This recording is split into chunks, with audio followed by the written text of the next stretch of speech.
At her birthday party, she planned to announce her pregnancy. Instead, her billionaire fiancé handed her a gift box. Inside was a note that read, "I'm leaving you. You're useless, and I deserve better." Everyone laughed as he walked away. Their friends stared at her, waiting for a reaction. She just smiled because he didn't know what she could do. Few months later, the billionaire who once humiliated her was drunk in front of her house, screaming her name. "God bless you, my beautiful family." Because of a long introduction, 90% of viewers leave the story early, and YouTube has destroyed my channel. I'm in tears. Now, let us begin the most powerful and heart-touching story written with love. Tisha Watson had rehearsed the words 100 times, but she never imagined she would need to rehearse surviving betrayal. Instead, the crystal chandeliers cast dancing shadows across the marble floor of Seattle's most exclusive ballroom as 300 guests mingled beneath. Soaring ceilings adorned with fresh white orchids. Tisha Watson smoothed her emerald silk gown, her dark fingers trembling slightly as they brushed against the small envelope hidden in her designer purse. Inside that envelope lay the most precious secret she had ever carried, ultrasound photos that would change everything. At 29, turning 30 tonight, Tisha had built a reputation as one of the city's most brilliant marketing strategists. But tonight she stood on the precipice of an entirely different kind of success. After 3 years with Michael Gambon, the tech billionaire whose empire had revolutionized cloud computing, she was ready to share the news that would crown their love story. She was 8 weeks pregnant with their child. The Fairmont Olympic Hotel had been transformed into a palace worthy of royalty for her birthday celebration. Michael had spared no expense, flying in flowers from Ecuador, hiring Seattle's most acclaimed chef, and ensuring that every detail reflected the image of success they had cultivated together. The guest list read like a who's who of the Pacific Northwest's power elite, tech moguls whose companies shaped the digital future, venture capitalists who decided which dreams became reality, politicians whose policies influenced millions of lives. The ballroom buzzed with the energy of Seattle's elite, venture capitalists in tailored suits that cost more than most people's cars, tech moguls with their diamond-draped wives who collected art and charitable causes with equal enthusiasm, politicians who shaped the city's future from mahogany-paneled offices and exclusive club dining rooms. Tisha moved through the crowd like royalty, her natural confidence drawing admiring glances and whispered compliments about her radiant appearance. She had planned every detail of this evening with military precision, the same strategic thinking that had made her campaigns legendary in marketing circles. The announcement would come after dinner, during the traditional birthday toast, when Michael would take the microphone and reveal their beautiful secret to the world. She had even coordinated with the photographer to ensure the perfect shots.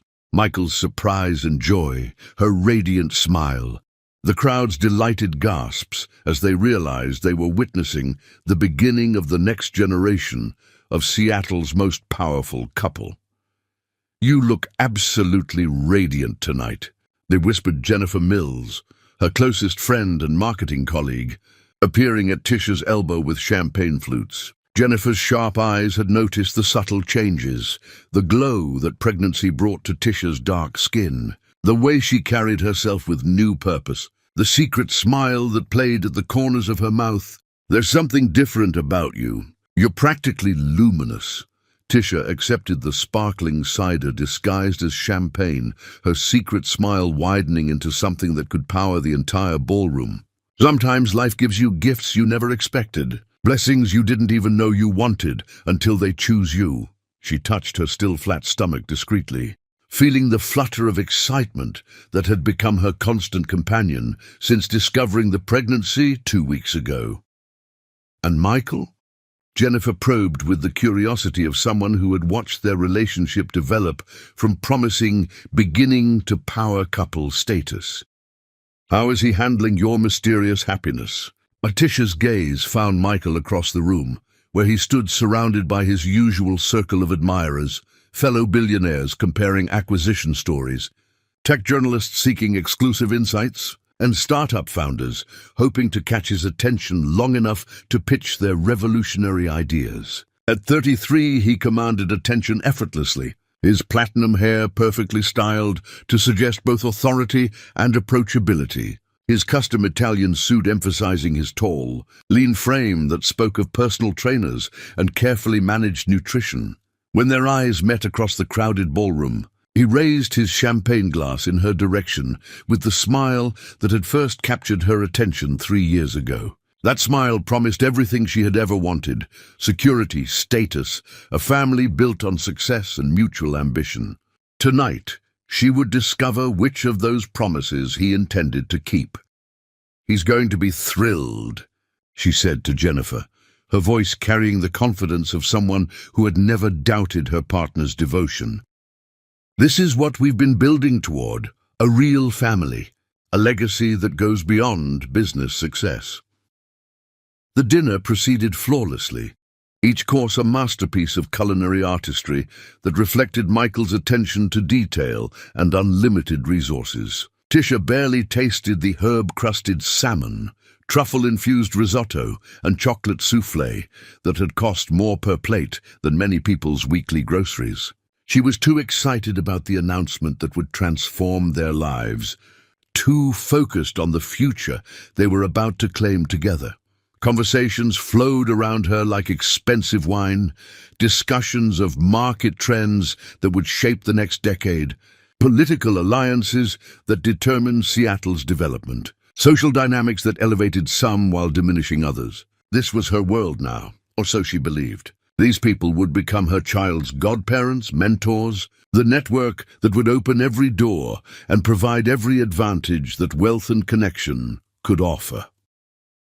"Ladies and gentlemen," Michael's voice suddenly boomed through the ballroom as he tapped his champagne flute with a silver spoon engraved with his family crest. The conversations died away like waves receding from a shore as 300 faces turned toward the head table where he stood with the commanding presence that had made him millions. This was it. Tisha's pulse quickened as she prepared for the moment that would define their future, her hand moving instinctively to rest over the secret growing inside her. The ultrasound photos in her purse seemed to pulse with their own energy, waiting to be shared with this glittering assembly of Seattle's most influential people. "Thank you all for joining us tonight to celebrate Tisha's birthday," Michael continued, his voice carrying clearly through the ornate space, every word precisely enunciated for maximum impact. "She has been such an important part of my journey for 3 years, and I wanted to mark this milestone in a way that honors our association." Something in his word choice, association, rather than relationship or partnership, sent a chill down Tisha's spine. This wasn't the script they had discussed, wasn't the tone of celebration and joy she had anticipated. But she maintained her composure, trusting that Michael was building dramatic tension before the revelation that would elevate them both.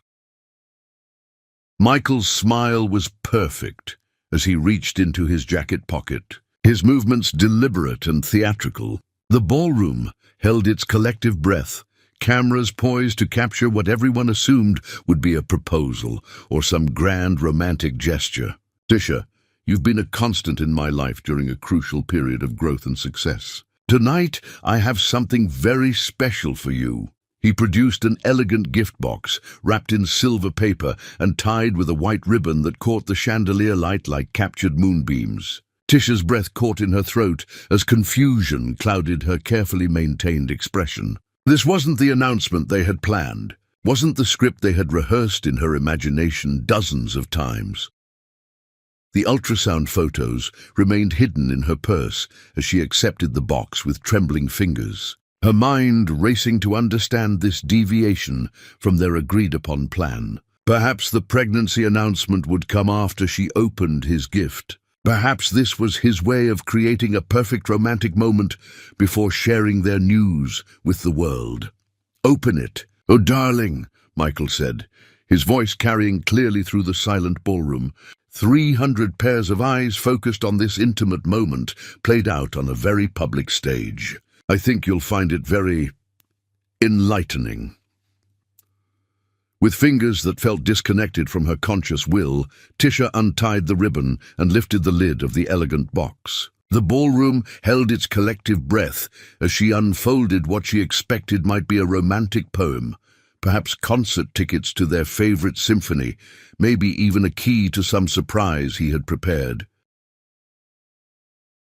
Instead, Michael's handwriting stared back at her in bold black ink, each letter formed with the precision of someone who had taken care to ensure maximum impact. "I'm leaving you. You're useless and I deserve better. Find someone on your level." The words hit her like physical blows, each one calculated to destroy not just her happiness, but her dignity, her sense of worth, her understanding of the relationship she thought they had built together. The ballroom seemed to tilt around her as the magnitude of his cruelty sank in. 300 witnesses watching as the man she loved dismantled her life with surgical precision.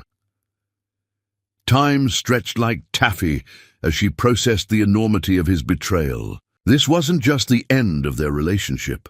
It was the public execution of everything she had believed about love, trust, and the future they had planned together. The baby growing inside her would now face the world without the father she had assumed would be devoted to their child's success and happiness. But Tisha Watson had not survived her childhood in Seattle's toughest neighborhoods, had not built a career in the ruthless world of high-stakes marketing, had not earned her place among the city's elite through weakness or surrender. Something deeper than pride, stronger than embarrassment, more enduring than heartbreak, rose from the core of her being.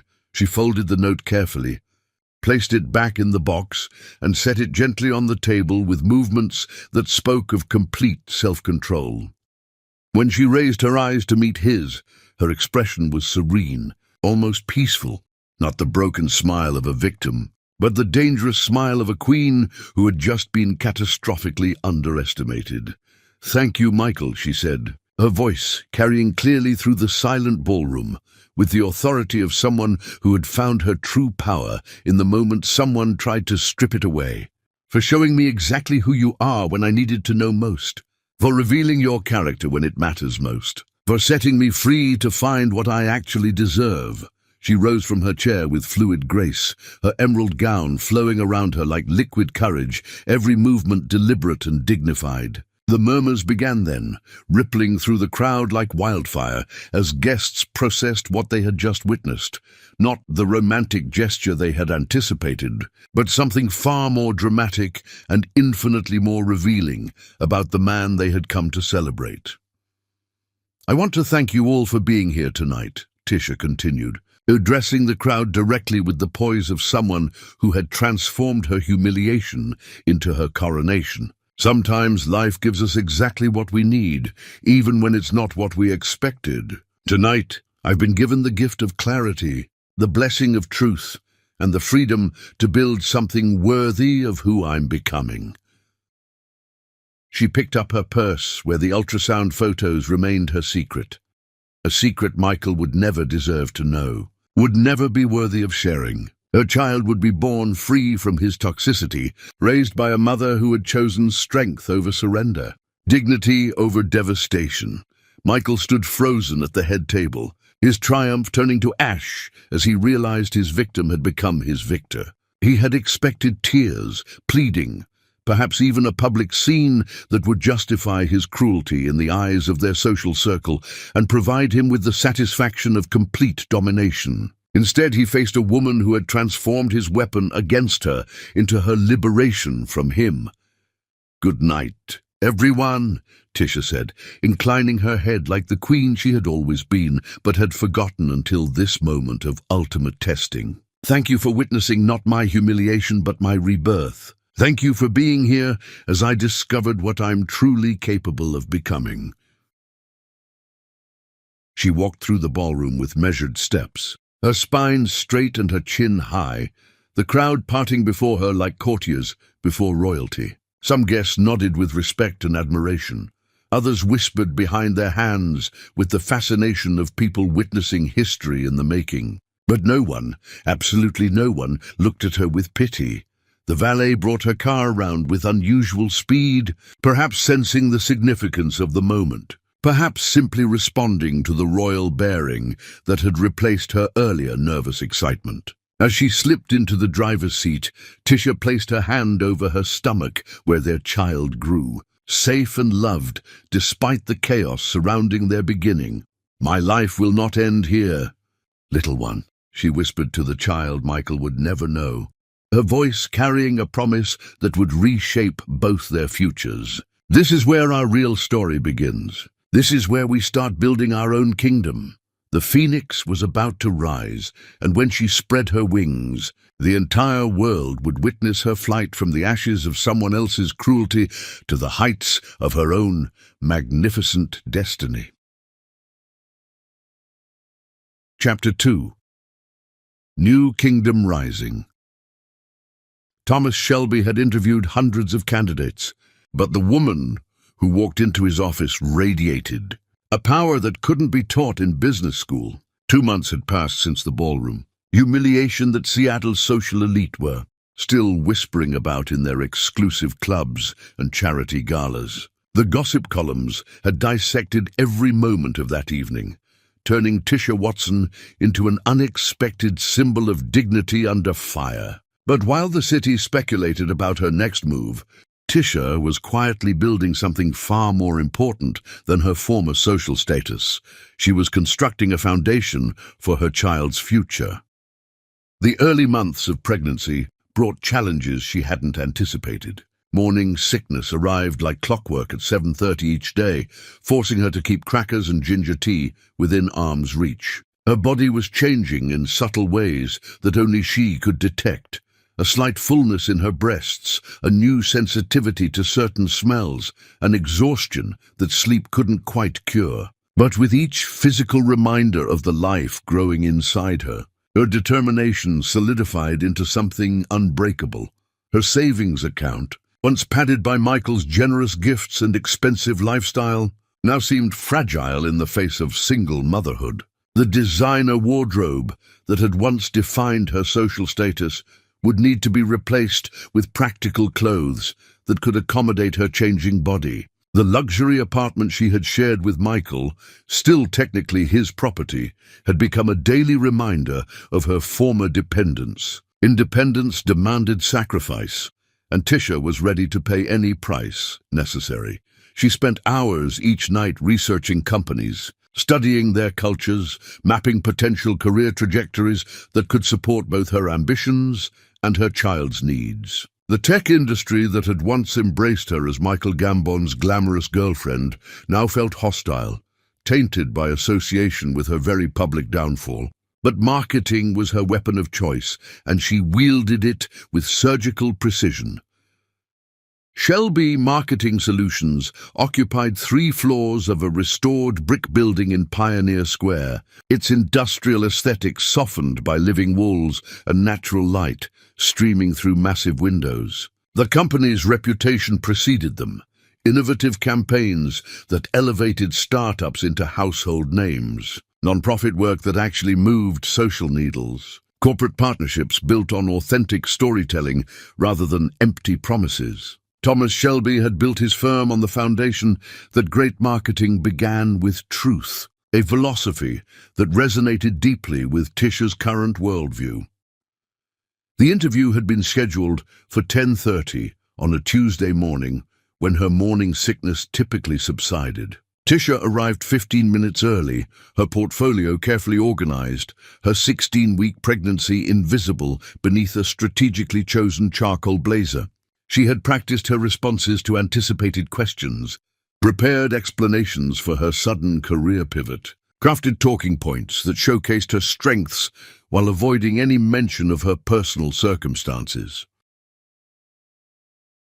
Thomas Shelby surprised her from the moment he opened his office door. Where she had expected another polished corporate executive, she found a man whose success hadn't hardened him into untouchable perfection. At 32, he possessed the quiet confidence of someone who had earned respect rather than inherited it. His handshake was firm but not aggressive. His office decorated with family photographs and community awards rather than ego trophies.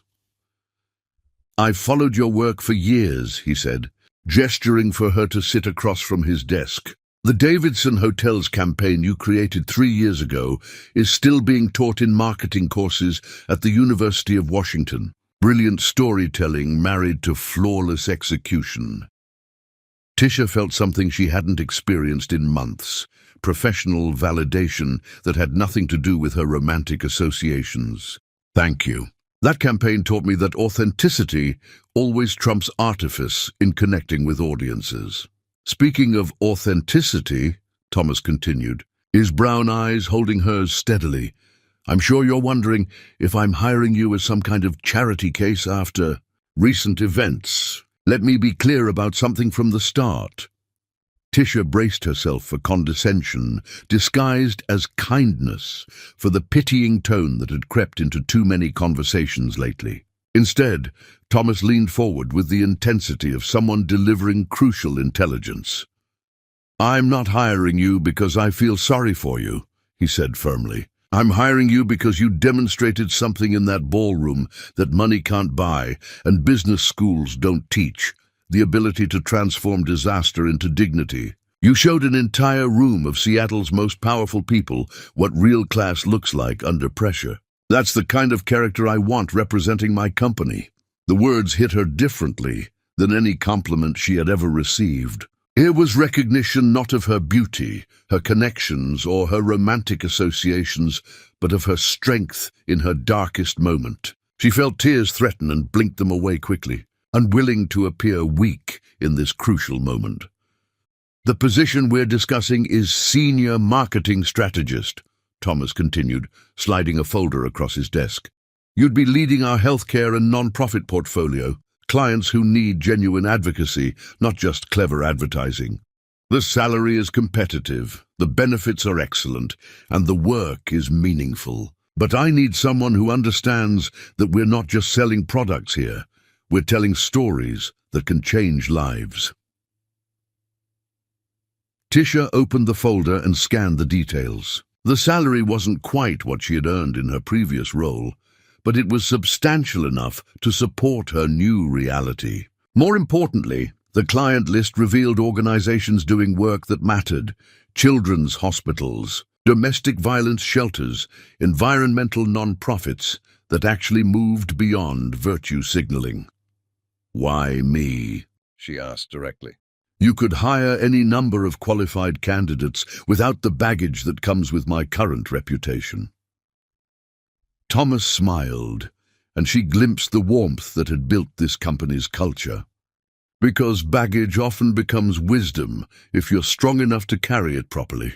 You've experienced betrayal, humiliation, and abandonment, all things our non-profit clients' audiences face daily. You can speak to pain with authenticity because you've walked through it yourself."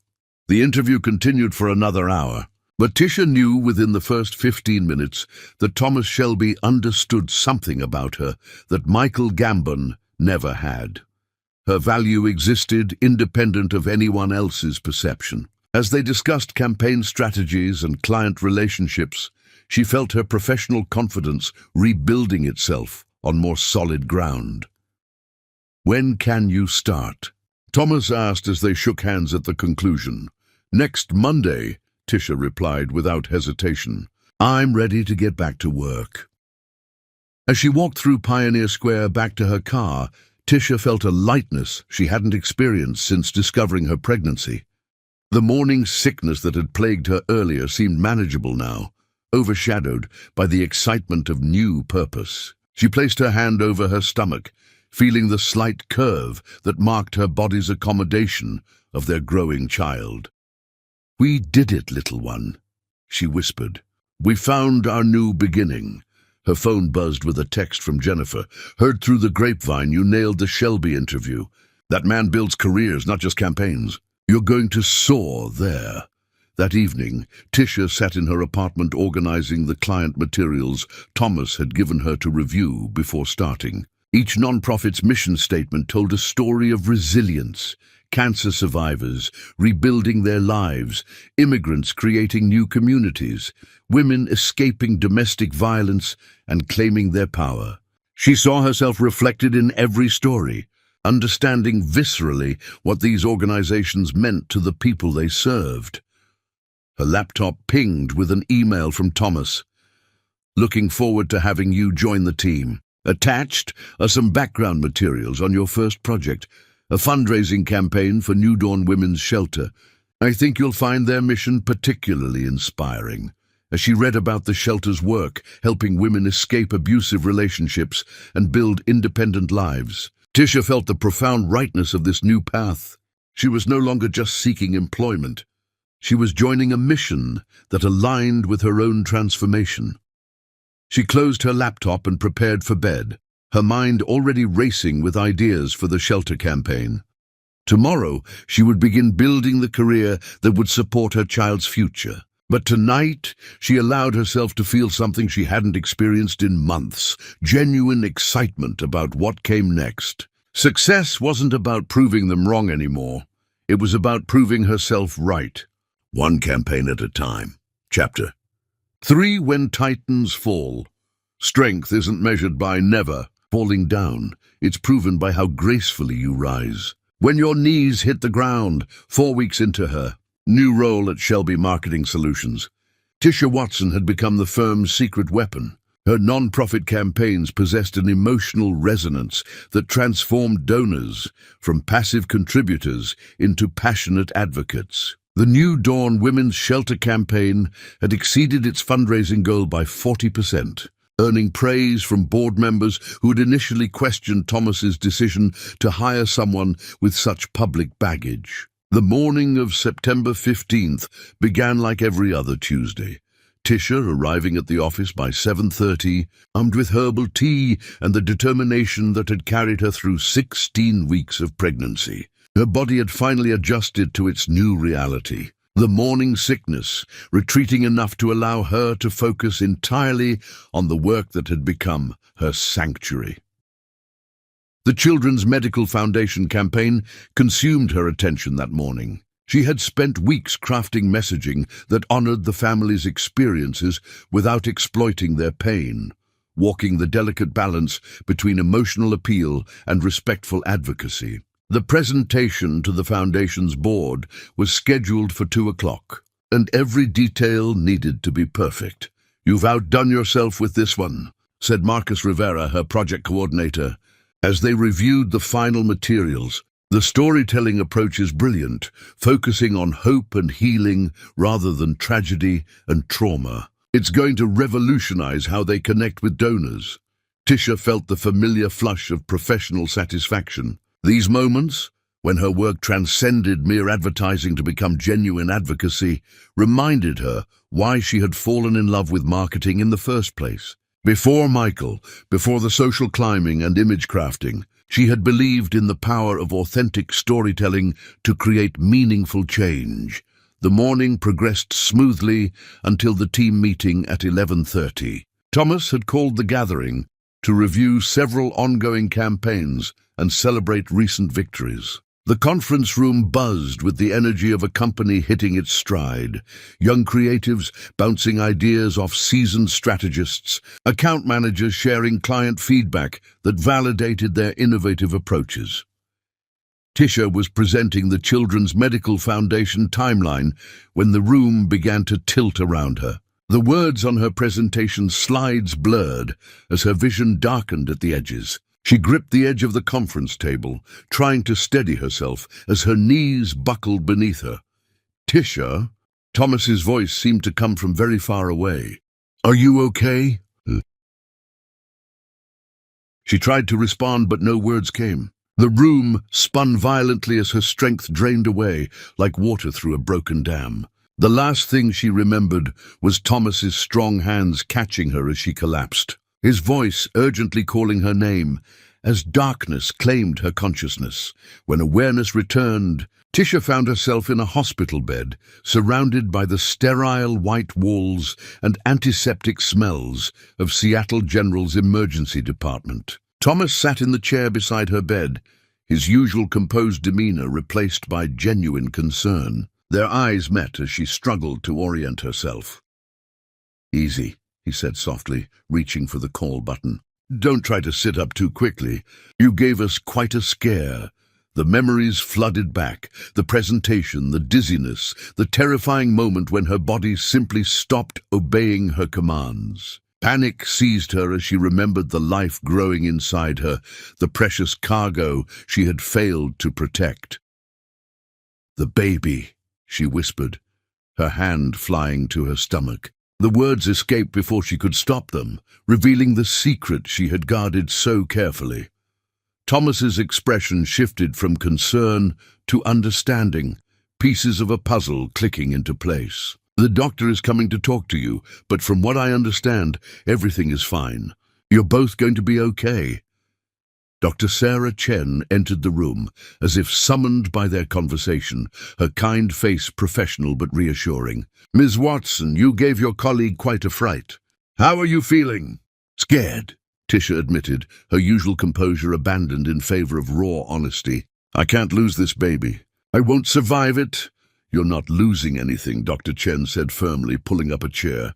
"Your baby is perfectly healthy with a strong heartbeat. But we need to talk about what happened today, because your body is sending you a very clear message." She explained what Tisha already suspected, but had been too stubborn to acknowledge. Severe dehydration, exhaustion and stress had combined into a perfect storm of physical breakdown. Her blood pressure was elevated, her iron levels dangerously low, her body crying out for the care she had been denying it in her drive to prove herself professionally. "You're pushing too hard," Dr. Chen continued gently. "I understand the desire to maintain your career, but you're not just responsible for yourself anymore. This baby needs you healthy, which means you need to prioritize rest and proper nutrition alongside your professional ambitions."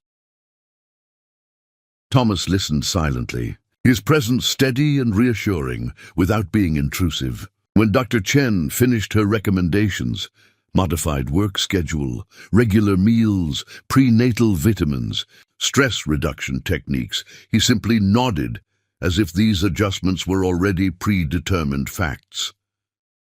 "I can't afford to be weak," Tisha said quietly after the doctor left them alone. The words carried the weight of everything she had endured, the public humiliation, the financial uncertainty, the pressure to prove she could succeed independently. "If I slow down, if I show any vulnerability, everyone will think Michael was right about me." Thomas leaned forward in his chair, his voice carrying a conviction that demanded attention. "Listen to me very carefully, Tisha. Being human isn't weakness. It's what makes you powerful. The woman who survived that ballroom humiliation with her dignity intact isn't weak. The professional who's revolutionized every campaign she's touched isn't weak. The mother who's building a future for her child while rebuilding her own life isn't weak." His words broke through defenses she hadn't realized she was maintaining. Tears she had held back for months finally escaped, carrying with them the fear and loneliness she had refused to acknowledge. Thomas reached for a box of tissues without judgment, allowing her the space to feel everything she had been suppressing.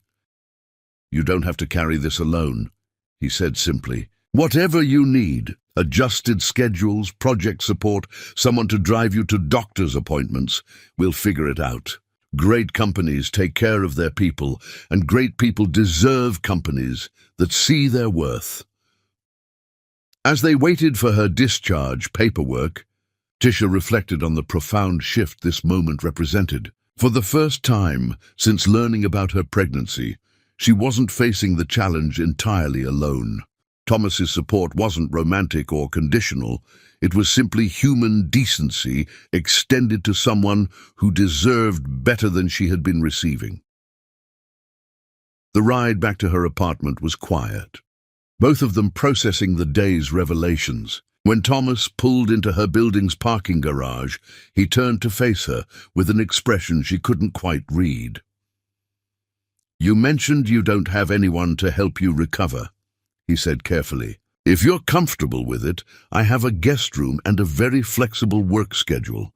You could rest properly while staying connected to the projects you care about. No pressure, just an option." The offer hung between them, loaded with implications neither was ready to address directly. Tisha studied his face for any sign of ulterior motive, but found only genuine concern. Her pride warred with her practical needs as she considered the alternatives, recovering alone in her apartment, risking another collapse, potentially endangering the child she was fighting so hard to protect. Sometimes accepting help isn't surrender, it's the smartest strategy for winning the war. Chapter 4. Sanctuary of Souls. In his modest home, she discovered that kindness wasn't a luxury for the privileged. It was the foundation upon which real strength was built. Thomas's house in Capitol Hill defied every expectation Tisha had formed about successful bachelors and their living spaces. Where she had anticipated minimalist furniture and bachelor pad aesthetics, she found warmth that seemed to emanate from the walls themselves. Hardwood floors gleamed beneath hand-woven rugs that told stories of distant travels, while bookshelves lined with well-worn novels and business treatises revealed a mind that sought both entertainment and enlightenment. The guest bedroom he showed her possessed the kind of comfort that only came from thoughtful attention to details most people overlooked. The mattress was perfectly firm, the pillows arranged at ideal angles for both sleeping and reading. Fresh flowers, white lilies that wouldn't trigger scent sensitivity, sat on the nightstand beside a pitcher of ice water and a small dish of ginger candies for nausea. "I hope you don't mind," Thomas said, gesturing toward the thoughtful touches. "I called Dr. Chen's office and asked about things that might help during recovery. The nurse was very helpful about pregnancy-related needs for someone at 20 weeks.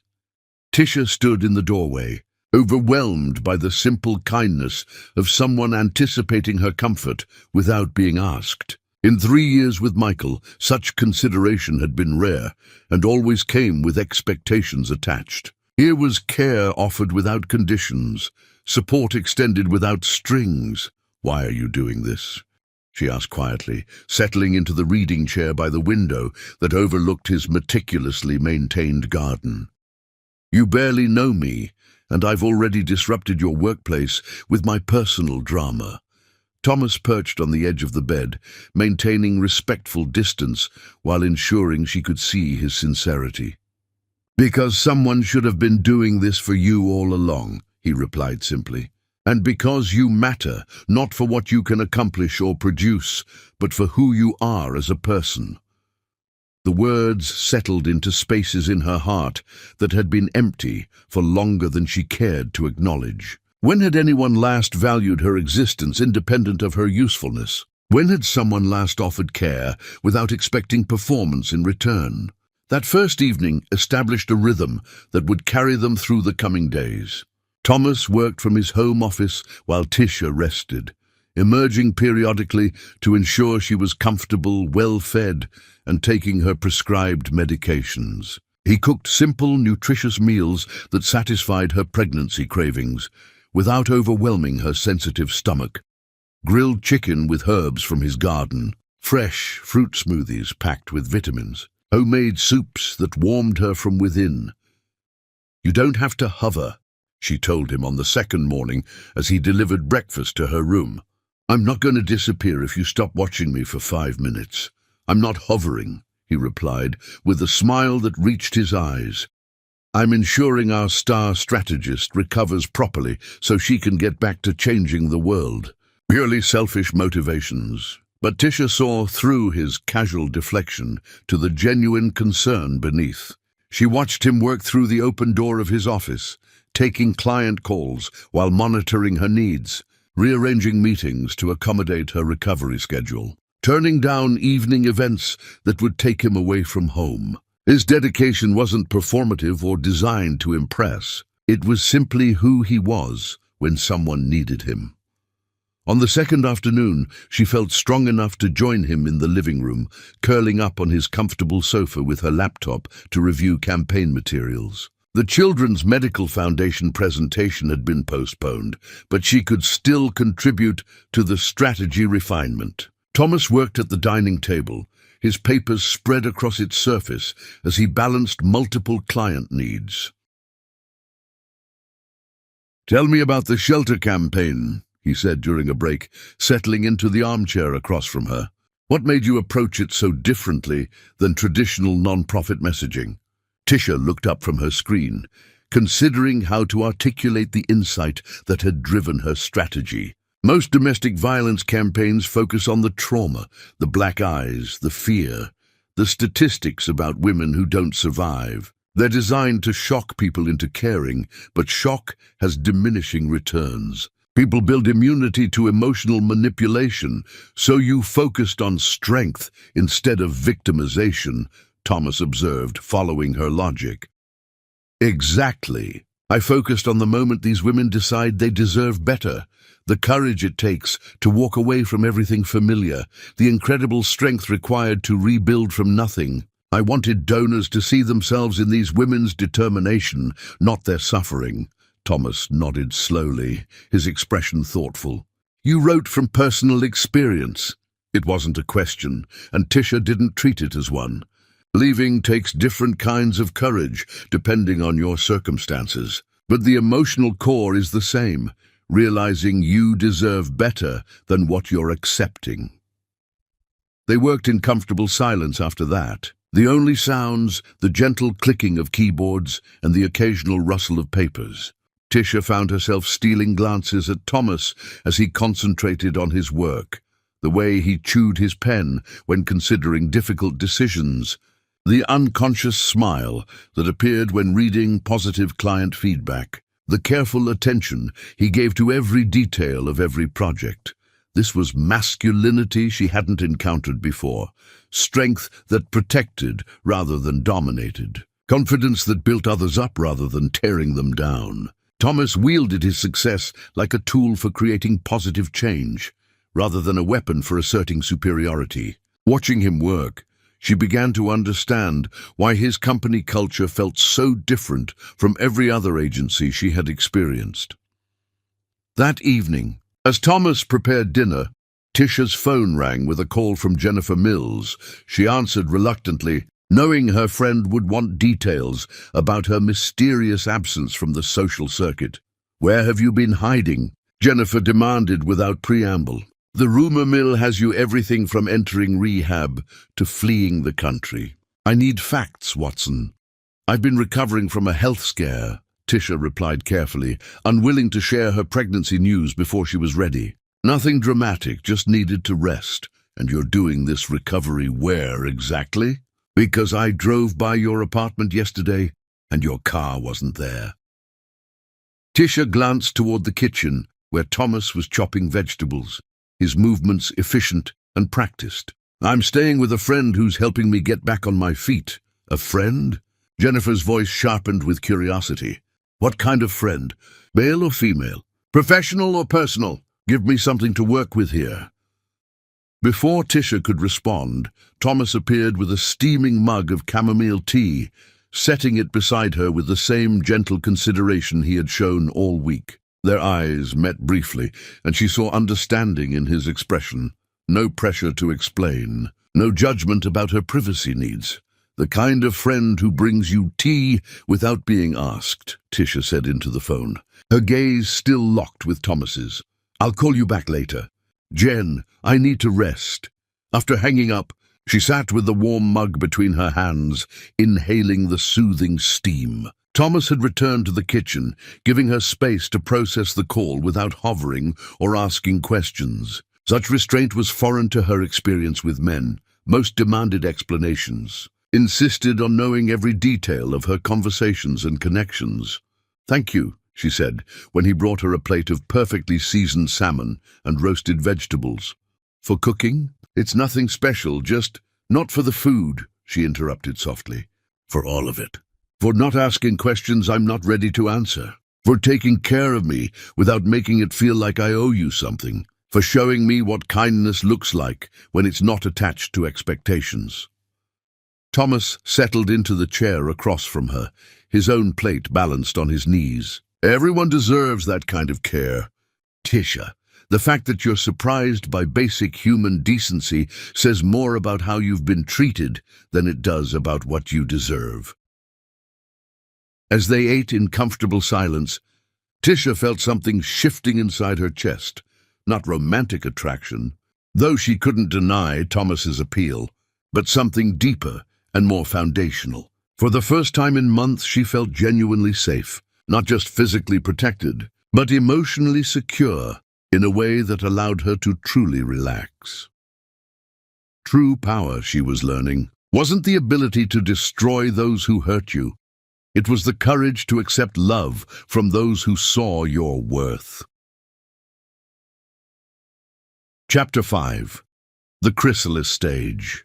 She had built walls so high that even she had forgotten there were doors hidden in their foundation, waiting for someone worthy to find the keys. By the third day of recovery in Thomas's home, Tisha felt her physical strength returning alongside something she hadn't experienced in years: genuine peace. The combination of proper nutrition, adequate rest, and complete freedom from judgment had worked better than any medicine Dr. Chen could have prescribed. Her body was healing, but more importantly, her spirit was remembering what safety felt like. The morning of her fourth day arrived with September sunshine streaming through the guest room windows, painting golden rectangles across the hardwood floor. Tisha woke naturally for the first time since her pregnancy began. Her internal clock finally synchronized with her body's needs rather than the relentless demands of proving herself professionally. From the kitchen came the gentle sounds of Thomas preparing breakfast, the quiet sizzle of eggs in a pan, the soft whistle of a tea kettle, the measured rhythm of someone who found meditation in simple domestic tasks. These sounds had become the soundtrack of her healing, evidence that someone was taking care of the details of daily life while she focused on recovery. When she emerged from the guest room, Tisha found Thomas at the stove, wearing faded jeans and a grey sweater that emphasized the broad strength of his shoulders. His dark hair was slightly mussed from sleep, and he moved with the unconscious grace of someone completely comfortable in his own space. The sight of him, masculine and capable yet utterly unthreatening, stirred something in her chest that she immediately pushed away. "Good morning," he said without turning around, somehow sensing her presence in the doorway. "How did you sleep?" "Better than I have in months," she admitted, accepting the mug of herbal tea he offered. I'd forgotten what it felt like to wake up without anxiety as my alarm clock. Thomas plated scrambled eggs beside perfectly toasted bread and fresh fruit, creating a meal that satisfied both nutritional needs and aesthetic appreciation. They had fallen into this routine over the past few days: breakfast together before he started his workday, lunch shared between client calls, dinner conversations that ranged from business strategy to personal philosophy. "I've been thinking about your situation," Thomas said carefully as they settled at his small dining table. "Not to pressure you or overstep boundaries, but I wanted you to know what I'm observing from my perspective." Tisha tensed slightly, her defenses automatically rising despite the safe environment Thomas had created. "What kind of observations?" "You apologize for taking up space," he said gently, his brown eyes holding hers steadily. "You thank me for basic human decency, as if kindness is some extraordinary gift you don't deserve. You eat like you're afraid someone might take your food away if you seem too hungry." The accuracy of his observations hit like physical blows, each one exposing vulnerabilities she thought she had hidden behind professional competence, and carefully maintained composure. She set down her fork, her appetite suddenly vanishing. "I'm not trying to make you uncomfortable," Thomas continued quickly, recognizing her withdrawal. "But I see a woman who's been conditioned to expect cruelty instead of care, abandonment instead of support. Whatever happened to you before that night in the ballroom? It was bigger than just one public humiliation. Tisha stared at her plate, fighting the urge to flee back to the guest room where she could hide behind closed doors and emotional distance. Thomas was seeing too much, understanding too clearly, approaching truths she wasn't ready to examine, let alone discuss. "He never hit me," she said quietly, the words emerging without her permission. "Michael never raised his hand to me, never left visible bruises, but emotional abuse doesn't leave marks people can photograph." The admission hung between them like a bridge she couldn't uncross. Thomas remained perfectly still, not moving closer or offering empty reassurances, simply creating space for whatever she needed to say next. "He made me doubt everything about myself," she continued, her voice gaining strength as the words found their freedom. "My intelligence, my worth, my right to have opinions that differed from his. He isolated me from friends who asked too many questions, convinced me that my career success only mattered if it reflected well on him." Thomas's expression darkened with understanding and carefully controlled anger. "That's why the pregnancy news felt so dangerous. He'd already established that your value was conditional on his approval." "I was going to tell him that night," Tisha whispered, her hand moving instinctively to her stomach, where their child continued growing despite everything. "I thought a baby would finally prove I was worthy of his love. I was so naive." "You weren't naive," Thomas said firmly. "You were hopeful. There's a difference between stupidity and believing that someone you loved was capable of growth." They sat in silence for several minutes, both processing the weight of what had been shared. Tisha felt simultaneously exposed and relieved, terrified that she had revealed so much, yet grateful to finally speak truths she had buried beneath layers of professional ambition and social performance. "What changed?" Thomas asked eventually. "What made you strong enough to walk away that night instead of accepting his cruelty?" Tisha considered the question, tracing her finger around the rim of her tea mug as she searched for the answer. "The baby changed everything. I realized I couldn't raise a child in a relationship built on conditional love and emotional manipulation. I couldn't teach them that their worth depended on someone else's approval." "So you chose your child over your comfort zone?" I chose my child over my fear," she corrected. "Comfort was never really an option with Michael. I was just too afraid of being alone to admit how miserable I was." Thomas nodded slowly, his expression thoughtful. "And now, how do you feel about being alone?"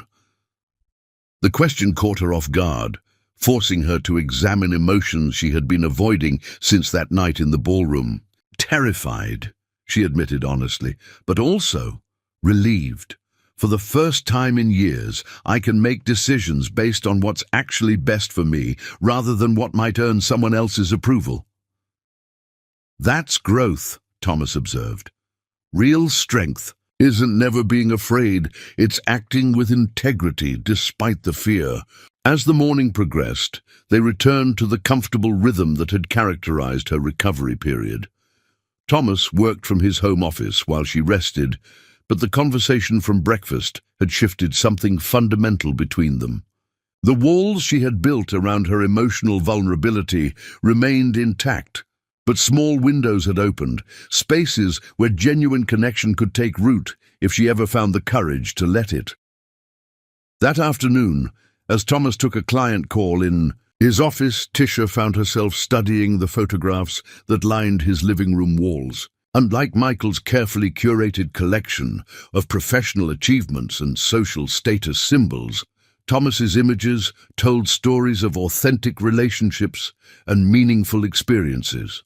Family gatherings where genuine laughter lit up faces, travel, adventures that emphasized cultural connection over luxury consumption, community service events where he was clearly more interested in the work than the recognition. One photograph particularly caught her attention, Thomas, with his arm around an elderly woman whose smile radiated warmth and wisdom. They stood in front of what appeared to be a small restaurant, both wearing aprons and holding cooking utensils like proud warriors displaying their weapons. "That's my grandmother," Thomas said from the doorway, having finished his call. "She taught me that feeding people is one of the purest forms of love." That picture was taken at her restaurant the day she officially retired and handed the business over to my cousin. "She raised you?" Tisha asked, noting the obvious affection in his voice. "After my parents died in a car accident when I was 12. Grandma Elena saved my life in every way that mattered, gave me roots, taught me values, showed me what unconditional love looked like." The story explained so much about Thomas's character, his instinctive nurturing, his ability to provide care without expecting gratitude, his understanding that strength and gentleness weren't mutually exclusive. He had been raised by a woman who understood that real power came from building others up rather than tearing them down. "She would have liked you," Thomas added quietly.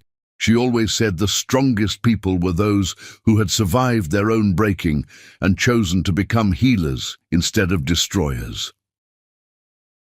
As evening approached, Tisha felt the familiar tug of her old life trying to reclaim her. Her apartment waited with its responsibilities and reminders of everything she was trying to rebuild. The real world existed beyond Thomas's sanctuary, and eventually she would need to return to it. But not yet, not while she was still learning what it felt like to be cared for without conditions, to be valued for her humanity rather than her productivity. In Thomas's home, she was discovering that her walls had doors after all. She just needed to find the courage to open them when the right person proved worthy of the keys. Chapter 6. Miracle arrives.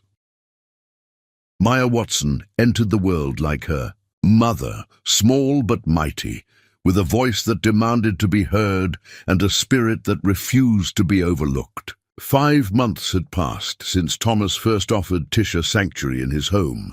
5 months during which their professional partnership had evolved into something far more complex and meaningful. She had eventually returned to her own apartment, but the invisible thread connecting them had only strengthened with time and shared experience. Thomas had become her closest confidant, her most trusted advisor, and the man who never failed to answer when her world felt unstable. The final weeks of pregnancy had been both magical and exhausting. Tisha's body had transformed into something she barely recognized. Her movements had become deliberate and careful, her sleep interrupted by tiny limbs exploring their cramped quarters.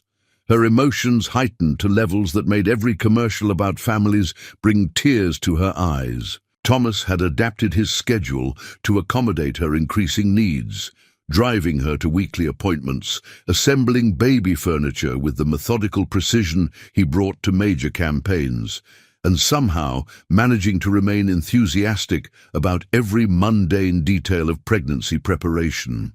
The January morning that would change everything began with the kind of snow that transformed Seattle into a winter wonderland. Large, soft flakes that fell steadily outside Tisha's apartment windows, muffling the usual city sounds and creating a hushed expectancy in the air. She woke at 5:30, not to her alarm, but to the unmistakable sensation that her body had decided the waiting was over. The contractions started gently, like waves lapping at a distant shore, easily dismissed as the Braxton Hicks episodes that had been teasing her for weeks. But these felt different, deeper, more purposeful, carrying an urgency that made her sit up in bed and pay attention. As she moved through her morning routine, shower, breakfast, final preparations that suddenly felt crucial, the sensations intensified with mathematical precision, building toward something undeniable. By 8 o'clock, there was no question about what was happening. Her water had broken during breakfast, soaking through her favorite maternity dress and confirming what her body had been trying to tell her for hours. Tisha called Thomas first, her voice steady despite the magnitude of the moment approaching. "It's time," she said simply when he answered on the second ring. "Time for what?" Thomas asked, though she could hear in his voice that he already knew had been expecting this call for weeks. "Time to meet your honorary godchild," Tisha replied, gripping the kitchen counter as another contraction peaked with intensity that stole her breath. "My water broke 20 minutes ago and these contractions are getting serious fast. I think she's decided that today is her birthday." The line went quiet for a moment, and she could practically hear his mental gears shifting from business executive to devoted partner in this journey.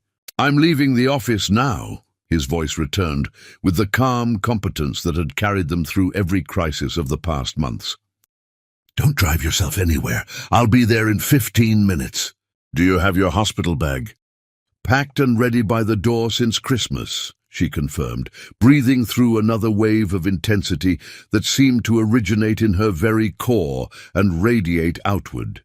"Thomas, I'm scared. What if something goes wrong? What if I can't do this?" "You can do anything," he said with absolute conviction. "You're the strongest person I've ever known, and you're not doing this alone. I'll be right there."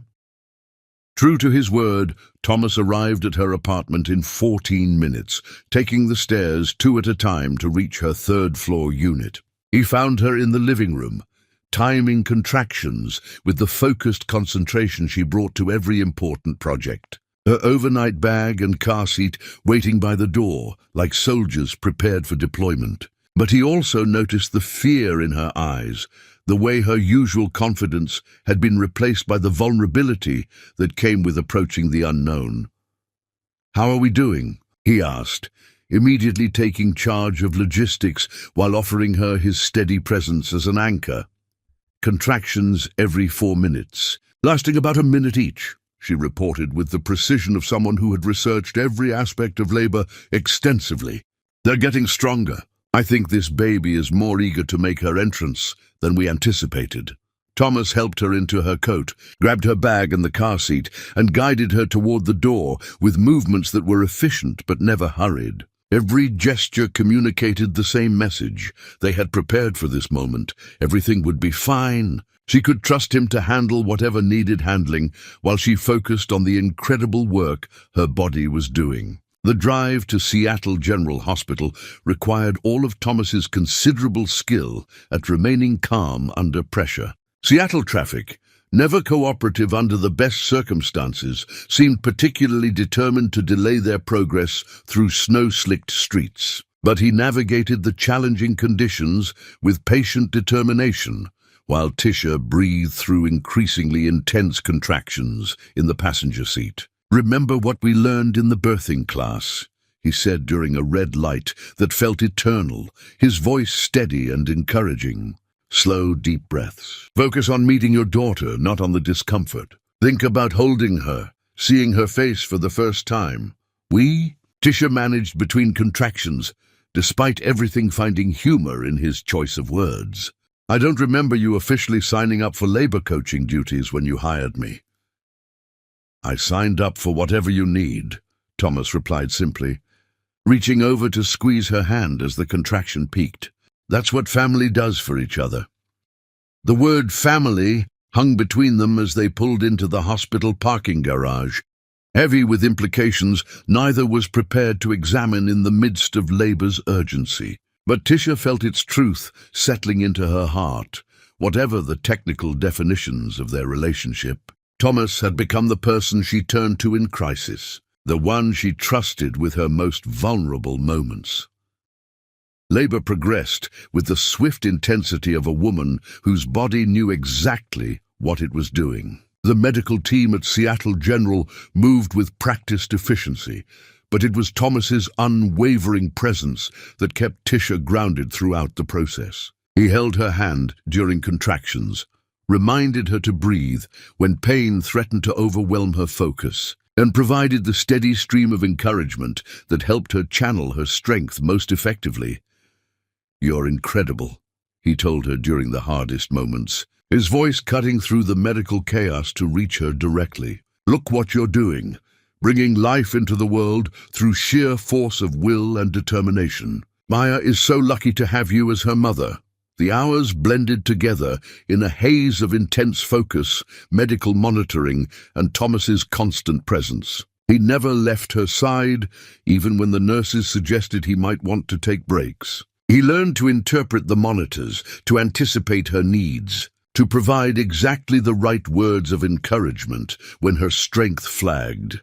"I can't do this," she gasped during transition, the most intense phase of labor. "It's too much. I'm not strong enough." "Yes, you are," Thomas said firmly, his face close to hers, his eyes holding hers with absolute faith. "You survived Michael's betrayal and built a career from nothing. You've carried this baby through months of uncertainty and created a safe space for her to grow. This is just the final step in the most amazing thing you've ever done." At 3:47 in the afternoon, after 8 hours of labor that felt both eternal and impossibly brief, Maya Watson made her dramatic entrance into the world. She emerged with lungs that announced her arrival to the entire maternity ward, her tiny fists waving indignantly at the sudden brightness and noise surrounding her new environment, her dark hair already showing the stubborn cowlicks that would define her personality. "She's perfect," Dr. Martinez announced, placing the squirming, protesting bundle on Tisha's chest. Healthy lungs, all 10 fingers and toes, and clearly ready to take on the world. 6 pounds, 4 ounces of pure determination, but it was Thomas's expression that captured the moment's true magic. As he looked at Maya for the first time, this child who carried no genetic connection to him, but had already claimed a permanent place in his heart, tears flowed freely down his face. His hands shook as he gently touched her tiny fingers, his voice thick with emotion when he spoke. "Hello, beautiful girl," he whispered. His words meant for Maya, but his eyes meeting Tisha's with an intensity that made her breath catch, despite her exhaustion. "Welcome to your kingdom. You're going to be so incredibly loved." Maya seemed to recognize his voice, her crying subsiding as she turned toward the sound with the focused attention that would characterize her approach to everything. When Thomas gently stroked her cheek, she grasped his finger with surprising strength, holding on as if she already understood that this man was someone important in her world. "She knows you," Tisha whispered, watching the interaction with wonder. "Look how she responds to your voice, how she holds your finger. She's been listening to you talk to her for months." The next hours passed in a blur of medical procedures, paperwork, and the overwhelming rush of hormones and emotions that accompanied new motherhood. But through it all, Thomas remained her anchor, handling phone calls to notify friends and family, ensuring she had everything she needed for comfort, learning the intricate details of newborn care with the dedication he brought to mastering any new skill. When the nurses finally settled them into a private recovery room, Tisha found herself watching Thomas hold Maya with an expertise that seemed impossible for someone who had never been a parent. He changed her first diaper without hesitation, warmed her bottle to the perfect temperature, and somehow intuited exactly how to position her for optimal comfort during feeding.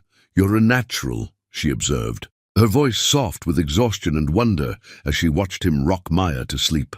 "She's completely relaxed in your arms. It's like she's been waiting her whole life to meet you."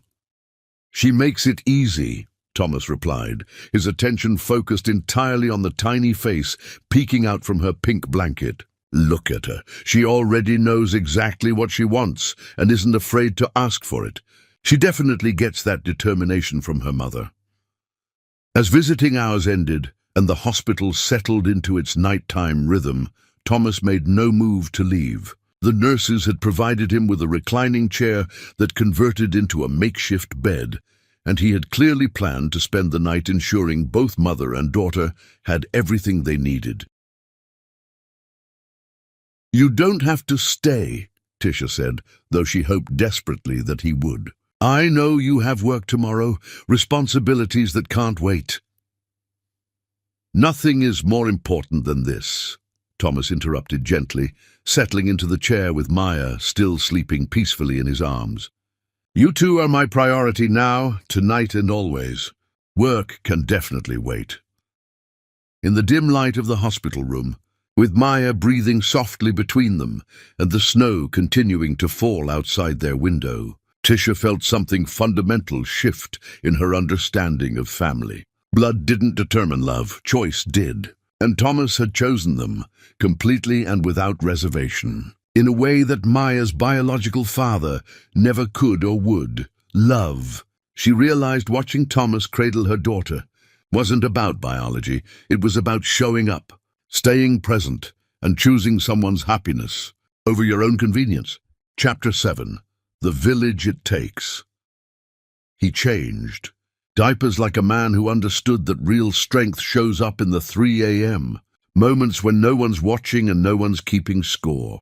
The first weeks of Maya's life established rhythms that would have been impossible to imagine before her arrival. Thomas had somehow reorganized his entire world around the needs of a 7-pound person who communicated exclusively through crying, sleeping, and the occasional perfect smile that made every sleepless night worthwhile. His penthouse apartment, once the pristine domain of a successful bachelor, had transformed into Maya Central Command. The guest room now housed a crib that Thomas had assembled with the same methodical attention he brought to major marketing campaigns. The living room featured a bouncy seat strategically positioned to provide optimal views of both the television and the floor-to-ceiling windows overlooking Elliott Bay. Every surface held supplies, burp cloths, bottles, diapers, the endless accessories required to support someone who weighed less than most cats, but needed more equipment than a small army. Tisha had returned to work part-time 6 weeks after Maya's birth, a transition made possible only by Thomas's willingness to restructure not just his schedule, but his entire approach to professional responsibility. He had installed a nursery area in his office, complete with a crib for Maya's naps and a comfortable chair where Tisha could pump breast milk between client meetings. Their colleagues had adjusted to the sound of occasional baby babbles during conference calls, and several major clients had specifically requested to meet Maya during presentations. She's going to grow up thinking boardrooms are playgrounds. Tisha observed one Thursday afternoon as Maya gurgled happily from her bouncy seat while they reviewed campaign materials for Pacific Northwest Medical Center. Maybe that's not such a bad thing, Thomas replied, pausing in his review of budget projections to make exaggerated facial expressions that sent Maya into delighted giggles. She'll understand from day one that work should be meaningful and that the best teams feel like family. Watching him with Maya never failed to stir something complex in Tisha's chest, gratitude mixed with longing, appreciation tangled with emotions she wasn't ready to name.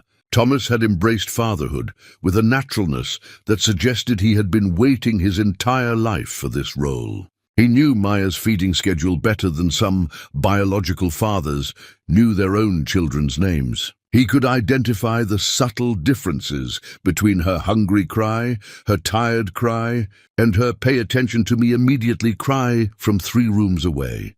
The evening routine had become sacred territory for all 3 of them. Thomas would arrive at Tisha's apartment by 6 o'clock, bearing takeout from whatever restaurant had earned Maya's approval through the mysterious alchemy of infant preference.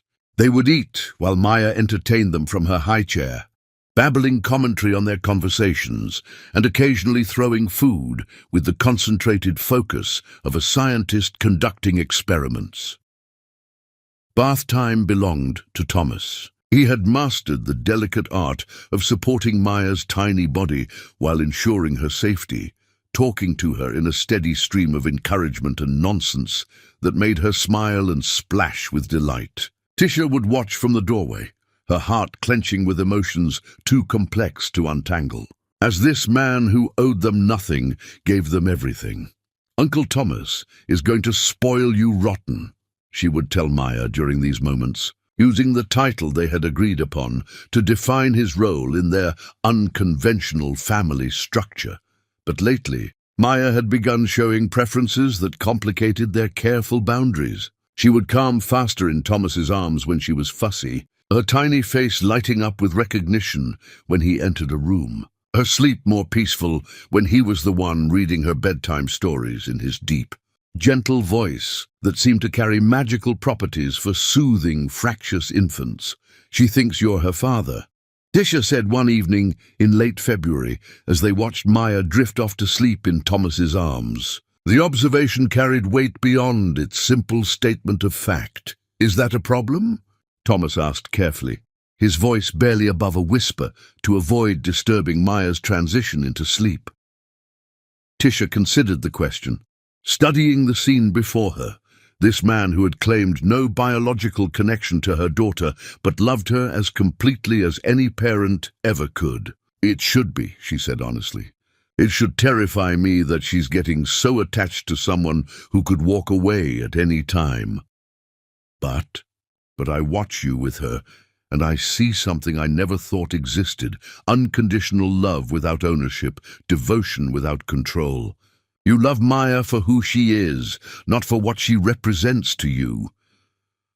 Thomas shifted carefully in the rocking chair they had placed by Maya's crib, his movements practiced and gentle. "She represents everything good in the world to me," he said quietly. "Hope and possibility, and the kind of love that doesn't ask for anything in return. How could I not be devoted to that?" The conversation hung between them as they moved through Maya's bedtime routine, transferring her sleeping form to her crib, adjusting her blankets, checking that the baby monitor was functioning properly. These domestic rituals had become as natural as breathing, creating intimacy through shared purpose rather than romantic gestures. As spring arrived in Seattle, Maya's personality began asserting itself with increasing clarity. She was curious about everything, her dark eyes tracking movement and color with the focused intensity of someone determined to understand her environment completely. She had developed distinct preferences for music. Classical pieces sent her into peaceful trances, while upbeat pop songs inspired enthusiastic dancing that consisted mainly of arm-waving and delighted squealing. "She has your determination," Thomas observed one Saturday morning as they watched Maya systematically destroy her toys in what appeared to be a scientific study of cause and effect. "Look at that concentration. She's not just playing, she's conducting research." "And your stubbornness," Tisha replied, noting the way Maya continued trying to fit a square block into a round hole despite repeated failures. "She gets that refusal to accept defeat from spending so much time with you." Their easy banter masked the growing complexity of emotions neither was prepared to address directly. Somewhere between midnight feedings and shared exhaustion, between inside jokes about Maya's expressions and the comfortable silence of two people raising a child together, friendship had evolved into something deeper and more dangerous. The shift became impossible to ignore during Maya's 4-month checkup in May. Dr. Chen had praised Maya's development, noting her advanced social skills and secure attachment patterns. As they left the pediatrician's office, Maya babbling happily from her car seat, Thomas made an observation that stopped Tisha in her tracks. "She's never going to remember a time when I wasn't here," he said, his voice carrying wonder and something that might have been fear. "For her, this is normal, having both of us here, being loved by both of us. She won't know that families don't always look like this." Tisha felt her throat tighten with emotions she couldn't afford to examine too closely. "Is that what we are?" she asked carefully. "A family?" Thomas stopped walking, turning to face her in the hospital parking garage with an expression that made her breath catch. "What would you call it?" he asked gently. "We share responsibility for raising Maya. We make decisions together about her welfare. We've reorganized our entire lives around her needs and couldn't imagine it any other way." "That sounds like partnership," Tisha said, her voice barely steady. "It sounds like love," Thomas replied simply. "Family, She was learning wasn't always born. Sometimes it was built, one shared moment of devotion at a time. Chapter 8. Hearts Under Construction. Love had knocked on her door before and burned the house down, but this time it came with blueprints for something beautiful and foundations strong enough to last forever. By Maya's 6-month birthday in July, the delicate balance they had maintained began shifting towards something neither could ignore. The summer heat had settled over Seattle like a warm blanket, and Thomas had taken to bringing Maya to his apartment's rooftop garden, where she could experience sunshine and fresh air while remaining safely contained in her portable playpen. Watching him point out different flowers and explain their growing patterns to a baby who responded with enthusiastic babbling made Tisha's heart perform gymnastics she couldn't control. The rooftop had become their evening sanctuary, a place where the three of them could exist as a family unit without the professional boundaries that defined their daytime interactions. Thomas had installed shade structures and safety barriers, transforming the space into Maya's personal outdoor paradise. Baby toys were scattered between herb planters and flowering bushes, creating a landscape that perfectly captured their life. Beautiful, unconventional, and somehow completely right.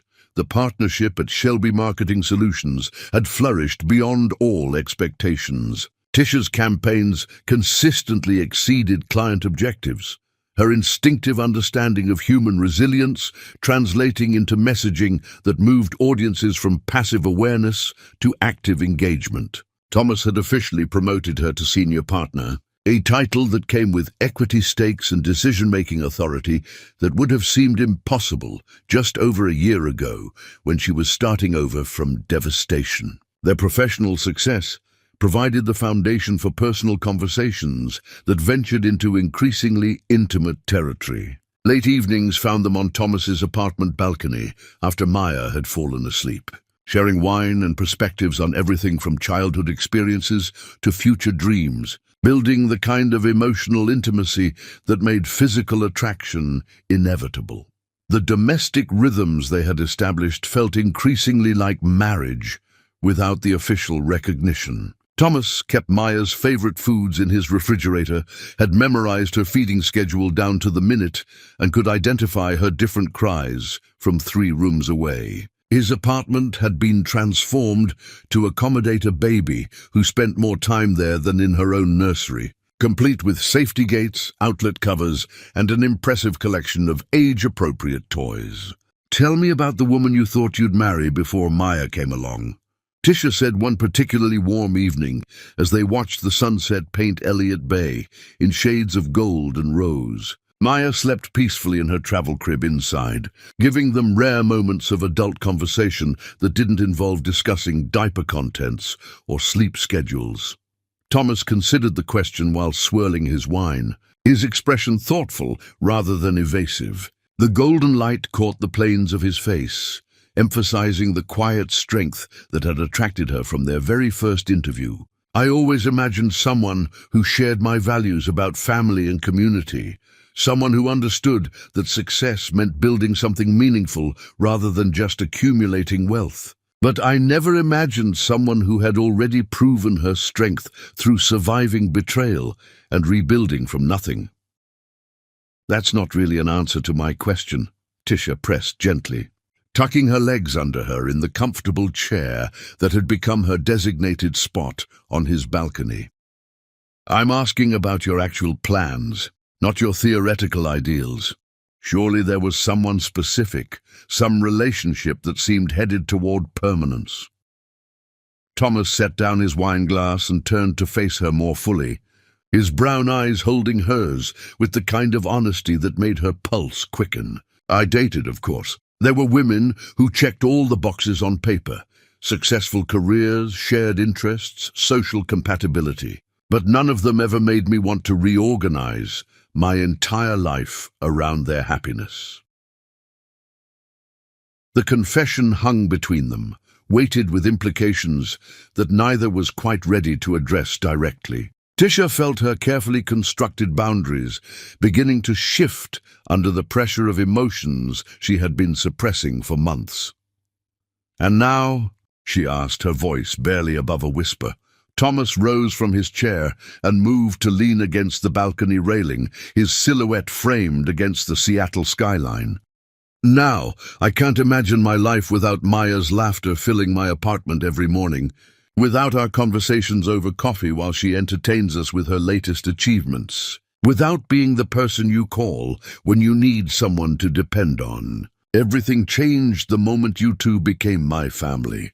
The word family hung between them again, but this time it carried different weight, not the practical acknowledgement of shared responsibility, but something deeper and more intentional.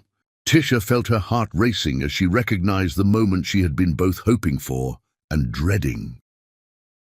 "Thomas," she began carefully, rising to join him at the railing where the evening breeze carried the scent of his rooftop herbs, "what we have is good. It works for Maya, it works for our careers, it gives us both stability and emotional support.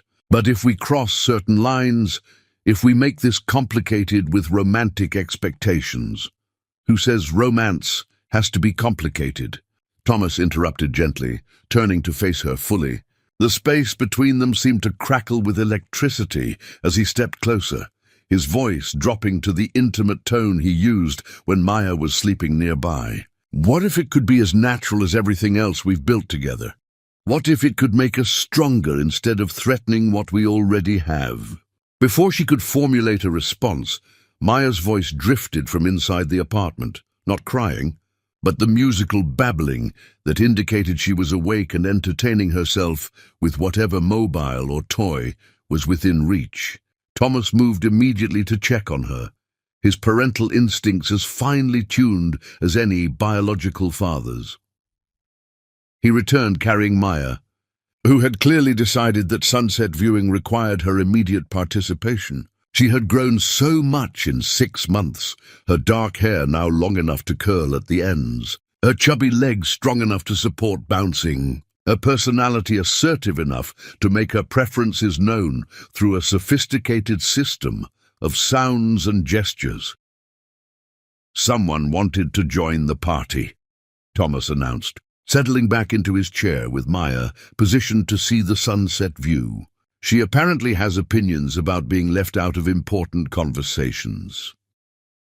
Maya chose that moment to perform one of her newest tricks, clapping her hands while making delighted squealing sounds, a behavior that never failed to make both adults laugh despite seeing it dozens of times daily. But tonight, as Tisha watched Thomas encourage Maya's performance with exaggerated applause and proud commentary, something shifted irrevocably in her emotional landscape. This was what love looked like, not grand gestures or expensive gifts, but a man who genuinely delighted in a 6-month-old's clapping skills. Not promises of devotion, but daily proof of commitment through actions that put Maya's joy before his own convenience. Not the passionate instability she had mistaken for romance with Michael, but the steady warmth that created security for everyone it touched. "I'm scared," she said suddenly, the words emerging without conscious decision. Thomas looked up from making silly faces that were sending Maya into giggling fits. "Of what specifically?" "Of wanting this too much," Tisha admitted, her voice carrying years of disappointment and hard-learned caution. "Of believing it could actually work and then losing everything when it falls apart. Maya needs stability, consistency. She needs adults who put her welfare ahead of their romantic drama." Thomas handed Maya her favorite teething ring and gave his full attention to Tisha, his expression serious but gentle. "What makes you think it would fall apart?" "Because that's what happens," she said, years of disappointment and betrayal coloring her voice. "People make promises they don't keep. They say they love you, and then use that love as a weapon when you disappoint them. They walk away when things get difficult or boring or inconvenient. That's what Michael did," Thomas corrected quietly. "That's what people who don't understand real love do. But Maya and I aren't going anywhere, romance or no romance. You could reject every feeling I have for you, and I would still show up for her bedtime story tomorrow night. You could marry someone else entirely, and I would still be Uncle Thomas at every birthday party and school play.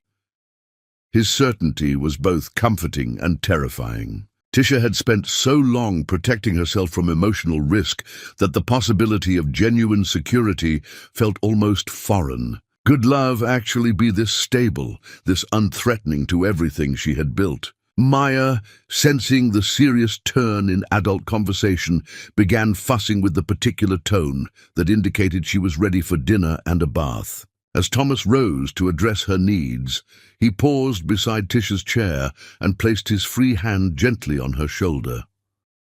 "I'm not asking you to trust me with your heart immediately," he said softly, his thumb tracing a small circle against her shoulder that sent shivers down her spine. "I'm asking you to consider that what we've already built together might be strong enough to support whatever comes next.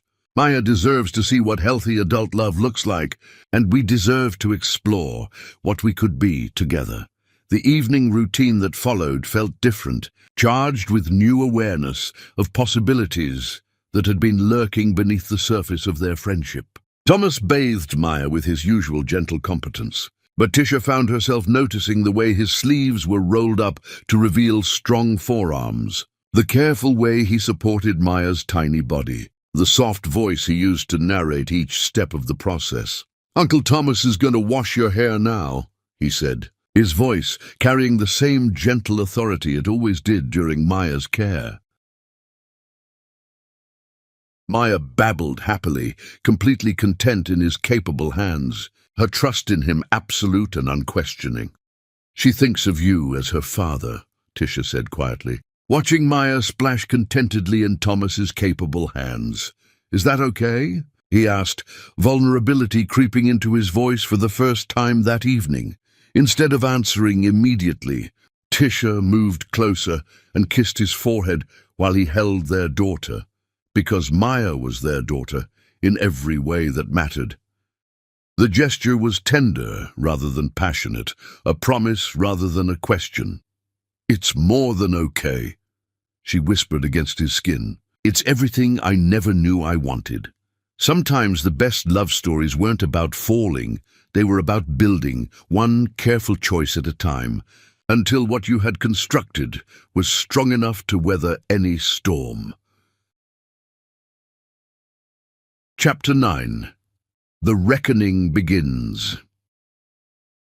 Sometimes the universe delivers justice not through dramatic confrontations, but through the quiet satisfaction of watching someone realize they destroyed their own kingdom while you were busy building yours.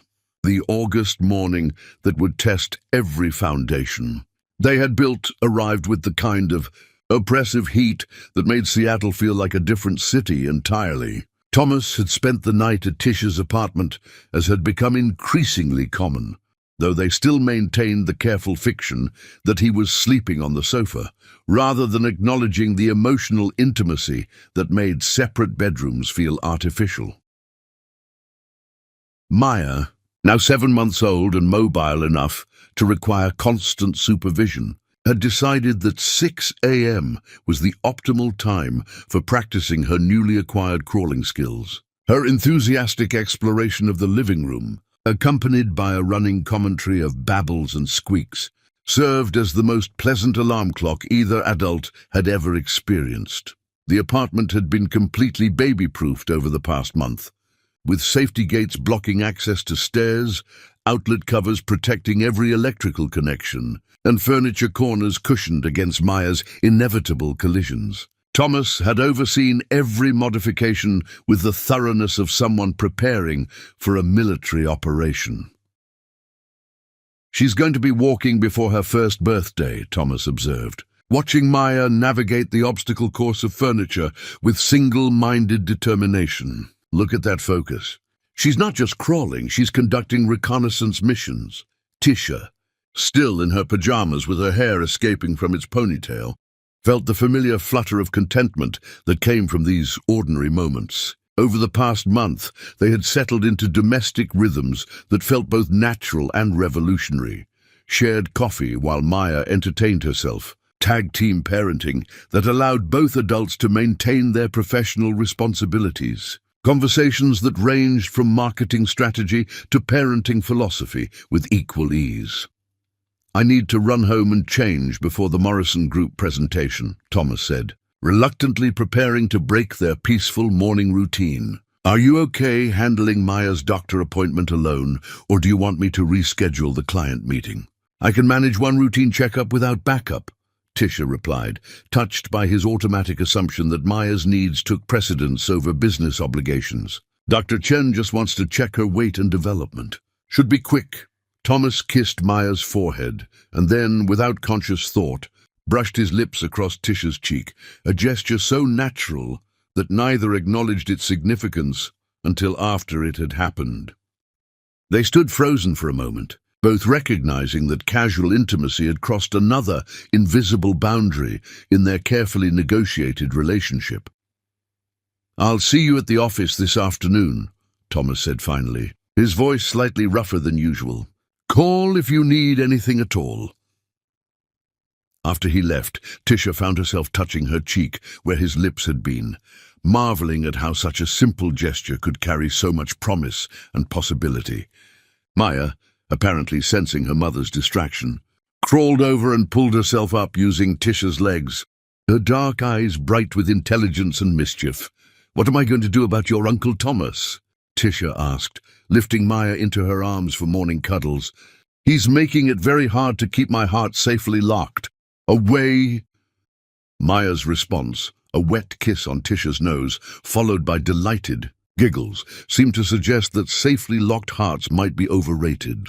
Anyway, the pediatric appointment proceeded exactly as anticipated. Maya had gained appropriate weight, reached all developmental milestones ahead of schedule, and charmed Dr. Chen with her social skills and obvious secure attachment patterns. As they prepared to leave the medical building, Tisha felt the satisfaction that came from knowing her daughter was thriving, despite the unconventional circumstances of her birth and early life. The satisfaction lasted exactly as long as it took to reach the parking garage, where she found Michael Gambon leaning against her car with the casual arrogance of someone who believed the entire world existed for his convenience. 18 months had not been kind to the man who had once commanded rooms through sheer force of wealth and personality. His trademark platinum hair now showed dark roots and needed cutting. The custom suits had been replaced by designer jeans and a polo shirt that emphasized how much weight he had lost. Not in a healthy, athletic way, but with the hollow-eyed gauntness that suggested too much alcohol and too little food. The confidence that had once attracted her now seemed brittle, desperate around the edges. "Hello, Tisha," he said as she approached with Maya in her carrier. "You look good. Motherhood suits you." Every maternal instinct Tisha possessed went on high alert. Maya was strapped into her carrier, but Michael's presence felt like a threat to everything safe and stable in their world. She stopped walking while still several feet away, calculating distances to exits and mentally preparing for whatever confrontation he had planned. "What do you want, Michael?" she asked, proud that her voice remained steady despite the adrenaline flooding her system. "I want to meet my daughter," he said, his eyes focusing on Maya for the first time. "She's beautiful. She has your eyes, but I think she might have my chin." The possessive pronoun hit Tisha like a physical blow. Maya was not his daughter in any meaningful sense. Biology might have provided genetic material, but Thomas was the man who had earned the title of father through daily devotion and unconditional love. "You lost the right to claim her when you humiliated me in front of 300 people, Tisha replied firmly. "Maya has a father. The man who was there for her birth, who changes her diapers, who reads her bedtime stories. You're just a sperm donor." Michael's facade of casual confidence cracked slightly, revealing the desperation beneath. "I know I made mistakes, but I'm ready to be a father now. I want to be part of her life, provide for her future. I have rights, Tisha, legal rights that courts will enforce." "What you have," Tisha said, moving closer to her car while keeping maximum distance from Michael, "is a child support obligation you've never acknowledged and parental rights you abandoned through your actions. But more importantly, what you don't have is any understanding of what it means to be a parent."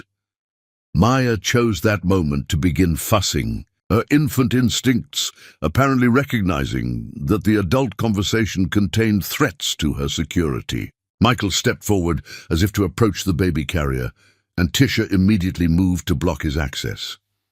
"Don't," she said sharply. "Don't you dare come near her! You had your chance to be part of our lives, and you chose cruelty instead.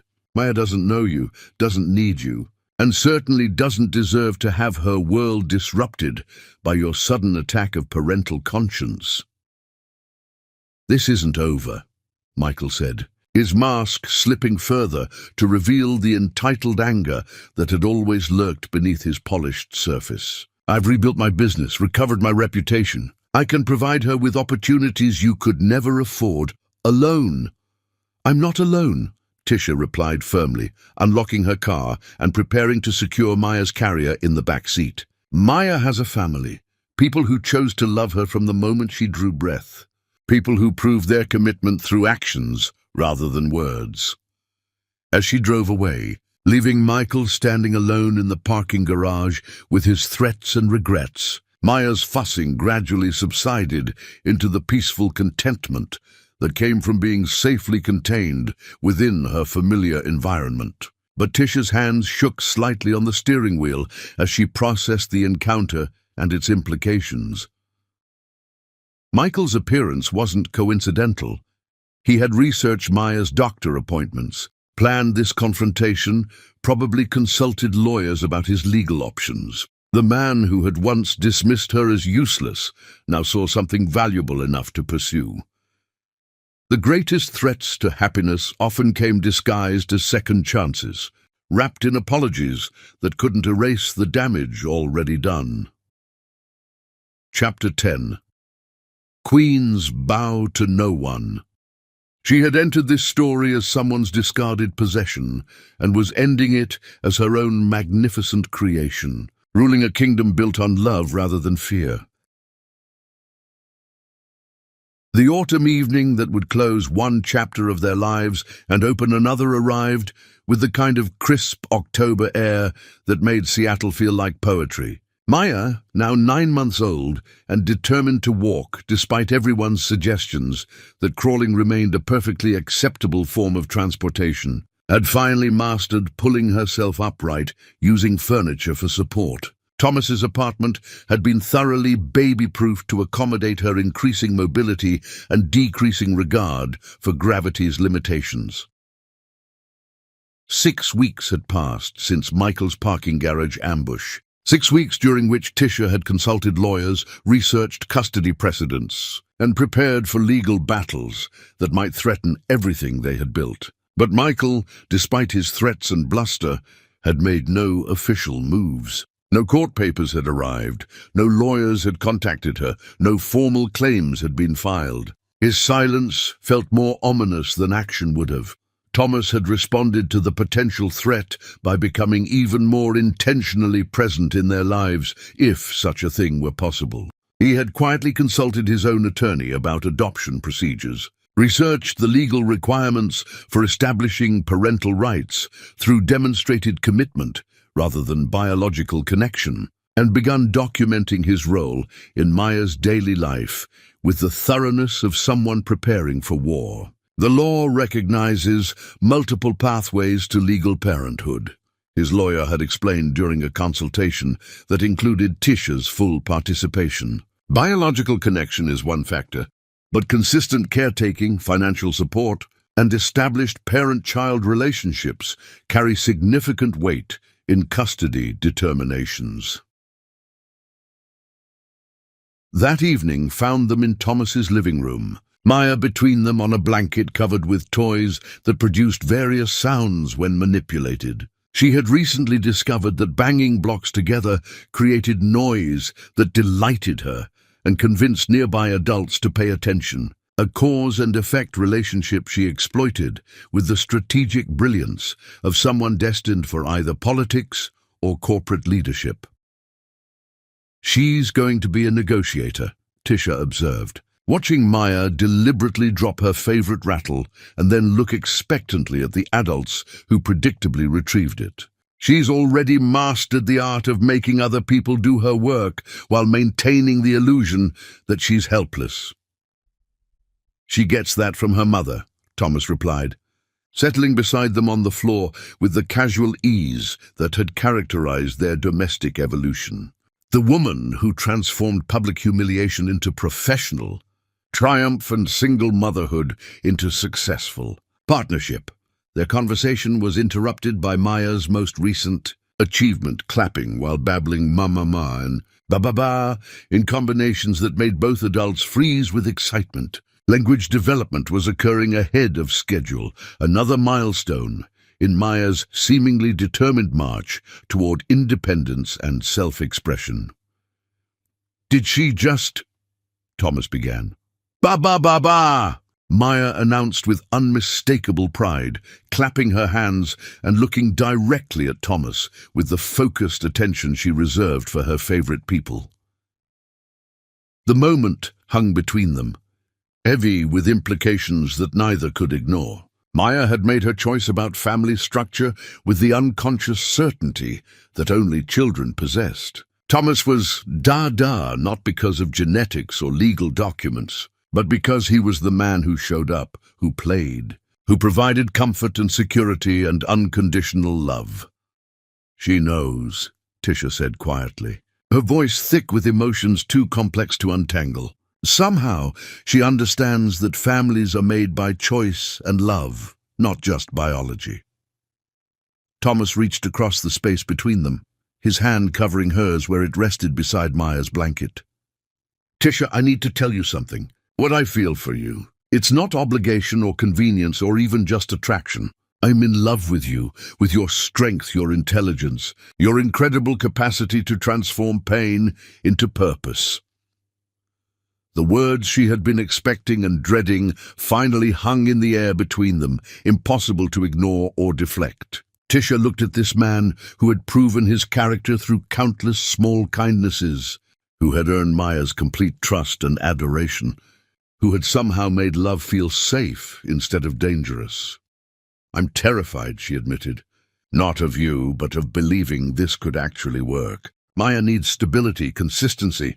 She needs adults who put her welfare ahead of their romantic complications." "Then let's not complicate it," Thomas said simply. "Let's just love each other the way we already love her, completely, unconditionally, with commitment that doesn't waver when things get difficult." Before Tisha could respond, the sound of someone pounding on the apartment door shattered their intimate moment. The aggressive knocking continued with increasing intensity, accompanied by a voice that made both adults stiffen with recognition. "Tisha! I know you're in there. We need to talk." Michael's voice carried through the door, slurred with alcohol and thick with the kind of desperate anger that made dangerous men even more unpredictable. Maya, sensitive to adult tension, began to whimper and reach for Thomas, who immediately scooped her into his protective embrace. "Call security," Thomas said quietly, his voice steady despite the obvious threat. "Don't engage with him directly." But Michael's pounding intensified, his voice rising to a level that risked disturbing the entire building. "I saw the pictures, Tisha. You and him playing house with my daughter. You can't keep me away from her forever." Thomas handed Maya to Tisha and moved toward the door, his body language protective but controlled. "Michael, you need to leave immediately. This is private property and you're clearly intoxicated. We can discuss any legitimate concerns through proper legal channels." "Legal channels?" Michael's laugh held no humor. "I tried doing this the right way, but you poisoned her against me. That's my daughter in there and I have rights." "What you have," Thomas replied through the closed door, "is a restraining order waiting to be filed if you don't leave immediately. Maya doesn't know you, doesn't need the trauma of your instability. and certainly doesn't deserve to have her peaceful home disrupted by your drunken demands." The pounding stopped abruptly, replaced by a silence that felt more threatening than the noise had been. Thomas motioned for Tisha to move toward the bedroom with Maya, while he positioned himself between them and whatever Michael might attempt next. "I can give her everything." Michael's voice had dropped to a level barely audible through the door, but the desperation made it carry clearly. "Private schools, trust funds, connections that will open any door she wants to walk through. What can you offer that compares to real wealth and power?" Thomas opened the door just enough to speak face to face with the man whose genetics had contributed to Maya's existence, but whose character had forfeited any claim to her life. Michael stood swaying slightly in the hallway, his appearance even more deteriorated than it had been 6 weeks earlier. "I can offer her what you never understood," Thomas said with quiet conviction. "Love without conditions, security without manipulation, a father who shows up not because courts force him to, but because she is the light of his world." Through the partially open door, Michael could see into the apartment where Tisha sat on the sofa holding Maya, both of them watching the confrontation with the mixed fear and fascination that came from witnessing someone's complete emotional breakdown. Maya babbled softly to herself, completely unaware that the stranger at the door represented any kind of threat to her perfectly content existence. "She doesn't even know me," Michael said, his voice breaking with the realization of everything he had lost through his own choices. "She looks at you like you're her whole world." "Because he is," Tisha said firmly, moving to stand beside Thomas with Maya in her arms. He was there when she took her first breath, when she smiled for the first time, when she learned to sit up and crawl and clap her hands. He earned her love through daily devotion, not genetic accident. Michael's gaze moved from Thomas to Tisha to Maya, seeing clearly for perhaps the first time the family unit he had destroyed through his own arrogance and cruelty. These were not 3 separate people forced together by circumstance. They were a family bound by choice, by love, by commitment that had proven itself through every challenge. "I made a mistake," he whispered, tears finally flowing down his face. "That night at your party, I thought I was throwing away something worthless, but I destroyed the most valuable thing I ever had." "Yes, you did," Tisha agreed without softness or forgiveness. "But Maya and I survived your destruction, and we built something better from the ashes. She has a father who loves her, a family that chose her, a future built on security rather than chaos." As Michael turned and walked away down the hallway, his shoulders shaking with sobs that 18 months of consequences had finally forced from his throat, Maya chose that moment to demonstrate her newest linguistic achievement. "Dada," she said clearly, reaching toward Thomas with complete trust and infinite love. "Da-da-da-da." Thomas took her into his arms, his own eyes bright with tears as he kissed her forehead and whispered, "That's right, beautiful girl. Dada's here and Dada's never leaving." Some stories end with happily ever after, but the best ones end with, and their love continued to grow, because real fairy tales don't end. They evolve into something more beautiful with each passing day.